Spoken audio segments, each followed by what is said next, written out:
नमस्कार, आपका स्वागत है। रसोई घर में भूल से भी ना रहने दे ये चीजें, नहीं तो घर में दरिद्रता का वास होता है।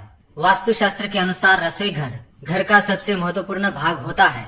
यहाँ पर पंचतत्वों का प्रभाव सदैव रहता है। परिवार की सभी समस्याओं की जड़ रसोई घर में ही होती है। अगर ये गलत दिशा में होता है या कोई ऐसी चीज रसोई घर में होती है जो वहाँ पर नहीं होनी चाहिए, तो घर में नकारात्मकता फैलने लगती है और कई समस्याएं खड़ी हो जाती है। इसी कारण रसोई घर का विशेष तौर पर ध्यान रखना चाहिए। रसोई घर में ही माँ लक्ष्मी और माँ अन्नपूर्णा का वास होता है। इन्हीं की कृपा से घर में सुख समृद्धि आती है और कभी अन्न धान्य की कमी महसूस नहीं होती।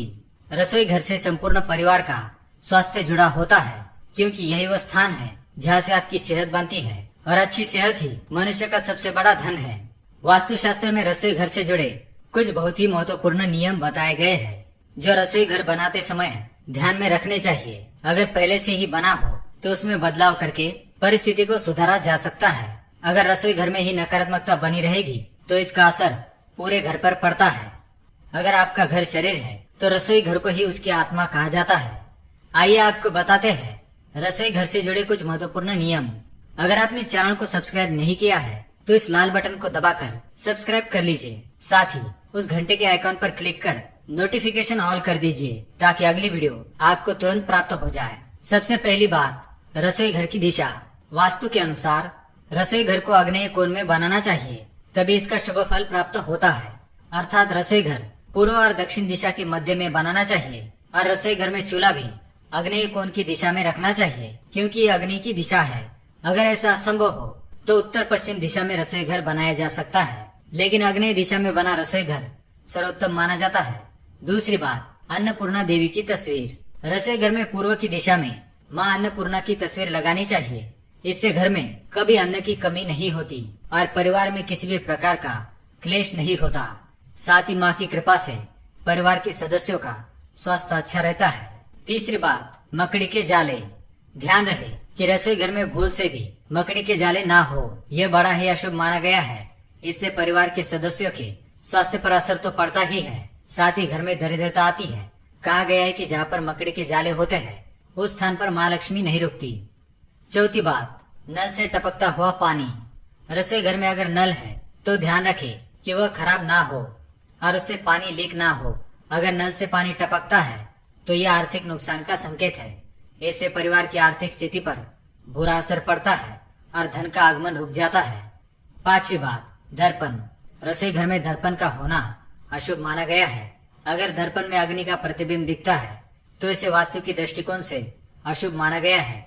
दरअसल रसोई घर को ऊर्जा का भंडार कहा जाता है। अगर दर्पण रखा जाए तो ये उस ऊर्जा का प्रभाव दुगना कर देता है, जो सेहत के लिए सही नहीं माना जाता। छठी बात, टूटी फूटी चीजें। कई लोग रसोई घर को स्टोर रूम की तरह इस्तेमाल करते हैं। यहाँ पर कई प्रकार की टूटी फूटी चीजें रखते हैं जिससे नकारात्मकता फैलने लगती है।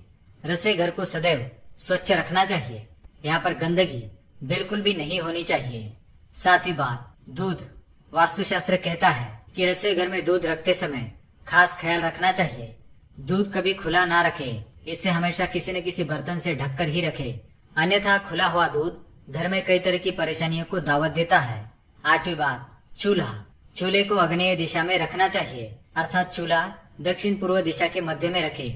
चूल्हे को दीवार से सटाकर ना रखे। चूल्हे को उत्तर दिशा की ओर कभी ना रखे, क्योंकि उत्तर दिशा के स्वामी कुबेर है और कुबेर की अग्नि से कभी नहीं बनती।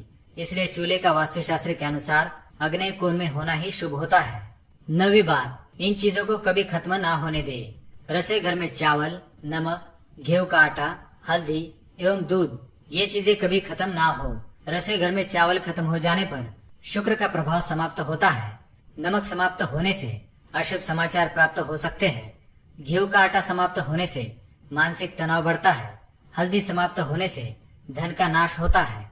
दूध समाप्त होने से व्यक्ति की कोई भी इच्छा पूर्ण नहीं होती। तो दोस्तों, ये थी रसोई घर से जुड़ी 9 महत्वपूर्ण बातें। अगर ये जानकारी पसंद आई तो वीडियो को लाइक करें, कमेंट करें और शेयर करें।